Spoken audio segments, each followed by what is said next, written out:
지금 목이 너무 말라서 편의점에 가서 물을 한 병 사려고 합니다. 여기 두 가지 선택지가 있는데요. 3,000원짜리 에비앙과 1,000원짜리 삼다수가 있습니다. 여기 앉아 계시는 학우분, 이 두 가지 물 중에 어떤 물을 고르실 건지 짧은 이유와 함께 말씀해 주시겠어요? 삼다수를 고를 것 같습니다. 싸니까. 아, 감사합니다. 우리는 이렇게 먹는 물을 구매할 때 가격이나 브랜드 정도를 고려해서 구매할 수 있습니다. 수동적인 구매 과정에 익숙한 것이죠. 그런데 요즘 먹는 물과 수자원과 관련된 오염 논란이 끊이질 않고 있습니다. BBC 코리아가 취재한 기자회견에서 도쿄전력이 지난 2023년 8월 24일 후쿠시마 원전 오염수를 해양으로 방출한다고 발표했습니다. 또 YTN사이언스가 보도한 기사 자료에 따르면 미국 콜롬비아대 연구 결과 발표에서 생수 1리터 한 병당 미세 플라스틱 입자가 약 24만 개나 검출되었다고 밝혔습니다. 이렇게 사회 문제가 지속적으로 우리 먹는 물과 수자원에 영향을 미치고 있음에도 불구하고 우리는 내가 마시는 이 물은 깨끗하겠지라는 안일한 태도를 유지하고 있습니다. 이런 태도는 비윤리적인 기업을 양산할 수 있고 또 오염된 수자원을 방치하는 계기가 될 수도 있습니다. 따라서 우리가 매일 마시는 물을 알고 마시는 것은 환경과 건강을 보호한다는 점에서 매우 중요합니다. 또 여러분들께서는 미디어학과를 전공하시기 때문에 먹는 물에 대한 소식을 아는 것은 국민에 대한 건강을 지키는 방법일 수도 있겠습니다. 저는 지난 2021년 국가대표 워터소믈리에 경기 대회에서 우승한 경험이 있습니다. 현재 국가대표 워터소믈리에로서 전 세계의 물을 마시고 평가하고 심사하고 있고 여러분들께 안전한 물을 공급하기 위해 늘 고민하고 있습니다. 따라서 3년 동안 제가 얻었던 정보를 바탕으로 오늘은 여러분들께 물에 대한 이야기를 해보려고 합니다. 제가 오늘 여러분들께 소개해드릴 주제는 올바르게 알고 마시는 물입니다.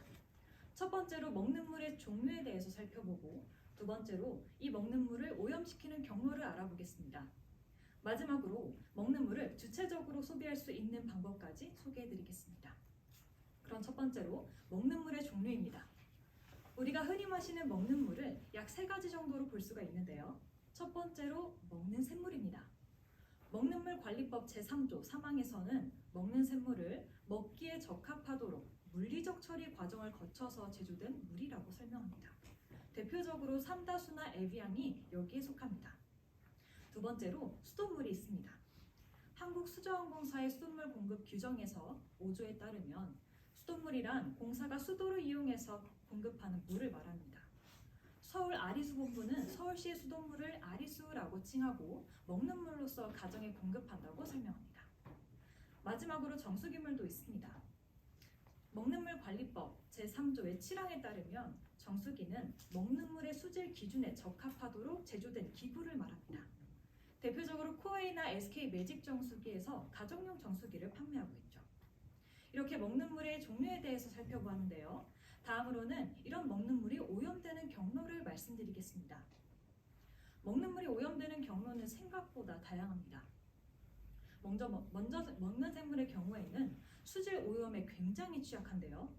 소독과 같은 화학적 처리가 아니라 물리적 처리 과정만을 거치기 때문입니다. 그렇다고 해서 소독된 수돗물도 예외는 아닙니다.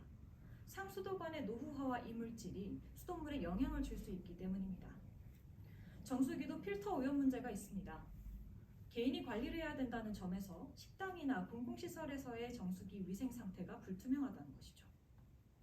이렇게 먹는 물이 오염되는 경로를 함께 살펴보았습니다. 그럼 마지막으로 먹는 물을 어떻게 하면 주체적으로 소비할 수 있을지를 소개해드리겠습니다. 먹는 물을 주체적으로 소비하는 태도를 가지는 방법은 간단합니다. 가장 먼저 먹는 물에 계속해서 관심을 가져야 합니다. 지금 내가 마시고 있는 이 물은 수질 오염으로부터 안전한지 계속해서 체크하시고 우리 집 정수기는 정기적으로 필터를 갈아주고 있는지 등을 고민해 보세요. 두 번째로 내가 좋아하는 물을 찾아볼 수 있습니다. 생각보다 먹는 물을 구매할 때 가격이나 브랜드 외에도 다양한 특성이 존재합니다. 예를 들어 나는 미네랄이 풍부한 물을 좋아해서 또는 나는 개인적으로 제주도의 물을 좋아해서 와 같은 이유로 나만의 물을 찾을 수가 있는 것이죠. 이렇게 먹는 물을 주체적으로 소비하는 방법을 살펴보았는데요. 그럼 제가 지금까지 말씀드렸던 내용을 간략하게 정리해 보겠습니다. 먹는 물은 오늘 저와 함께 익숙하지만 생소한 먹는 물에 대한 이야기를 나눠보았는데요. 첫 번째로 먹는 물은 흔히 먹는 샘물, 수돗물, 정수기로 구분할 수 있고, 이런 먹는 물은 수자원과 공급 과정에서 위험 노출이 있다고 말씀드렸습니다. 마지막으로 우리는 먹는 물에 계속해서 관심을 가지면서 주체적인 태도를 유지할 수 있습니다. 인류에게 물은 아주 필수적인 존재입니다. 매일 마시고 갈망하는 이 물을 우리가 너무 안일하게 생각하는 것은 아닐까요? 이 깨끗하고 투명해 보이는 물을 의심하고 또 의심할 때 비로소 안전한 물이 우리 곁에 있을 것입니다.